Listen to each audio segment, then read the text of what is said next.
Hey guys, Adobe just introduced Lightroom 11, which brings a major change to the whole structure. I think the biggest change since the step from Lightroom 3 to Lightroom 4. They introduced the masks 2.0, how they call it. And this, of course, also has an impact on LRTimelapse. And in this video today, I'm going to quickly walk you through the changes and will show you what you need to consider when working with LRTimelapse and the new Lightroom. First, I'll explain how to set up LRTimelapse to be able to work with the new Lightroom. And then we'll dig a little bit deeper into what changed in Lightroom and why this has this impact on LRTimelapse also. First thing would be, of course, to install the latest Lightroom, which is 11 Classic currently, and then also install the latest LRTimelapse, which currently is 5.7.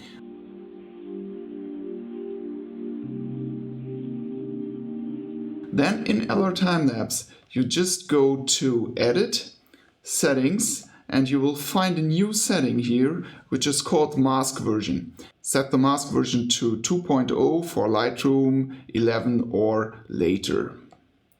Now you set OK, and you will be asked to restart LRTimelapse for the changes to take effect. Now we have restarted LRTimelapse, and you will see this small icon here indicating masked version 2.0. This means LRTimelapse will now run in a mode which is compatible with the new Lightroom Classic 11 and later.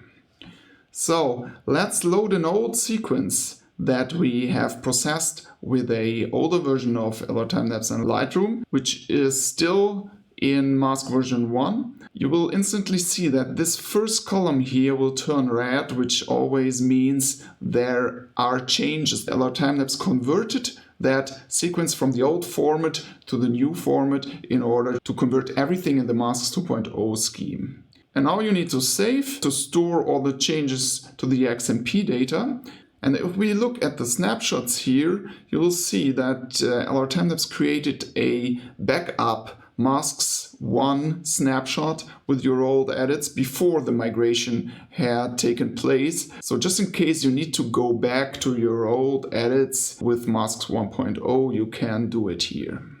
Let's go to Lightroom. Okay, now in Lightroom, we will need to load the metadata for the whole sequence to bring the migration into Lightroom also.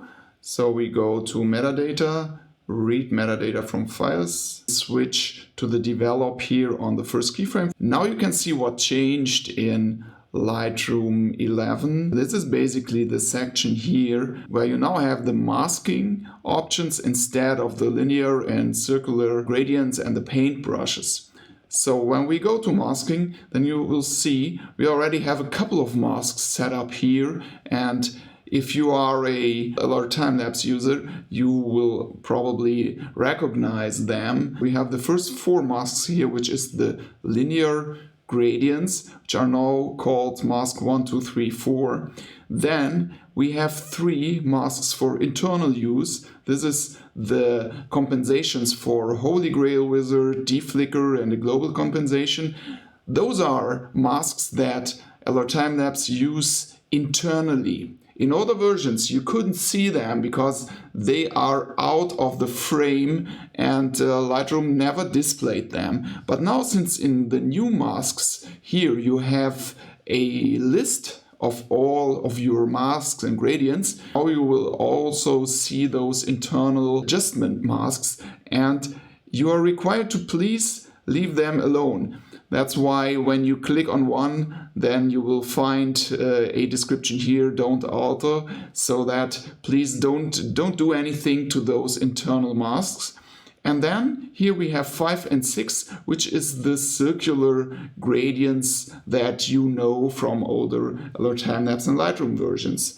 Now you can edit your gradients. Just an example, select this one, then you will also see the selection here. Then you can just bring down your exposure or whatever. Then, as usually, you would just use the sync script to bring all edits to the next keyframe, as you know it from the regular workflow. One thing that's interesting now is that if we open the regular sync dialog, it has changed a bit, because now you have a dynamic section here on the right which will show all of your masks. This means basically the sync script that LRTimelapse provides here will do the same as checking everything and just leaving those 3 internal adjustments alone.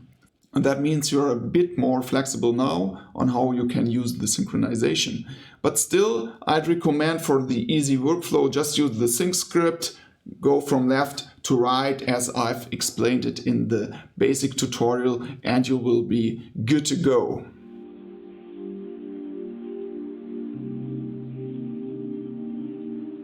So what happens now if you have an old sequence and you just re-edit it in Lightroom 11 without having done the migration in LRTimelapse first? I'm going to set my mask version back to 1.0 here, and I will also load the old version that has been backupped here as a snapshot. This will give me back my sequence in the masks 1 version like it was before all the transition happened to the new Lightroom. I will save it. Now there has been no migration here to the new format, and load my metadata here. This is where Lightroom does the migration. Lightroom will transform my old linear gradients now in masks. And now in the develop module, when I open up the masks, you will see, okay, we also have all of those masks here, but they don't have the names that LRTimelapse gave them. They are just called mask 1 to 9.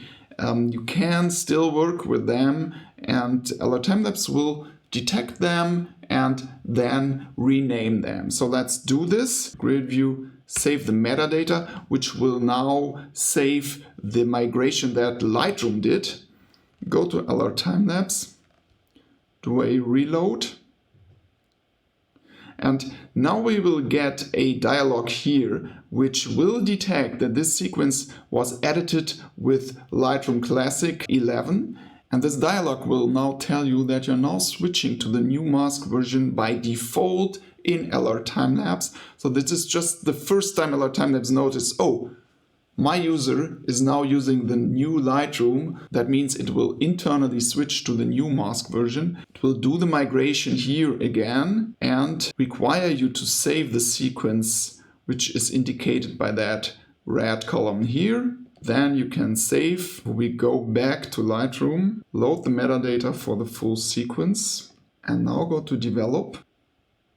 You will see that LRTimelapse detected those masks and also changed the names, and they are still in the right order. There's not too much you could do wrong in either of those scenarios. But of course the best would be, as soon as you install the new Lightroom Classic 11, you also install the latest LRTimelapse and you change the mask version in the settings to masks 2.0. If you want to re-edit any sequence in the new Lightroom, then first load it into LRTimelapse. Make sure that LRTimelapse is set to masks 2.0. Save it once. Then the migration already will have taken place. Then you go to Lightroom, do all your re-editing, as I've explained it in one of my expert tips video. Then you'll be good to go. As you might know, and this hasn't changed, you can only animate those 4 linear gradients, now called masks, and those 2 circular gradients. Everything else will not get animated, but you can add an additional mask here.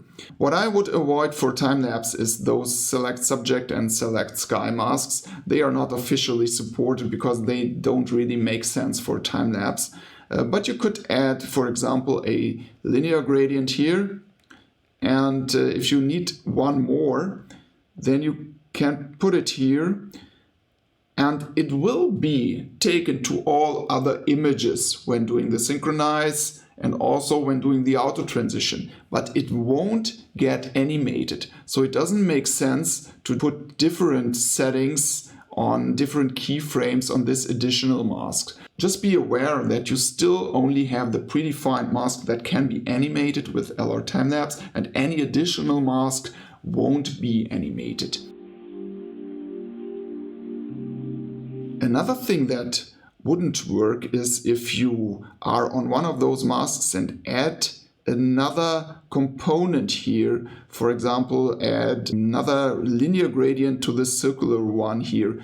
Lightroom allows this now for single image editing, but this is not supported by LRTimelapse. So just leave one mask with one linear gradient or one circular gradient as it is in the initialization. I hope I could introduce you into that new Masks 2.0, especially in combination with LRTimelapse. I think the new Masks feature is nice for single image editing for photos. For time-lapse, it doesn't have the very big advantages, but that's because the old tools already have been very good and already fulfilled most of the demands for time-lapse editing, and those have been now transitioned to the Masks 2.0 so that you can just continue working on your time lapses as you are used to it. LRTimelapse will take care of all of the migration and do all that work. I've been working a couple of months very hard to make that transition to the new version as smooth as possible. But of course, if you find anything, if you have any questions, please feel free to use the forum. Let's discuss there those new features. If you have any questions, I will be there to help you. See you next time. Make sure to leave a like to this video and subscribe to my channel if you haven't. I will be making a couple of new tutorials soon, so stay tuned and see you soon. Bye.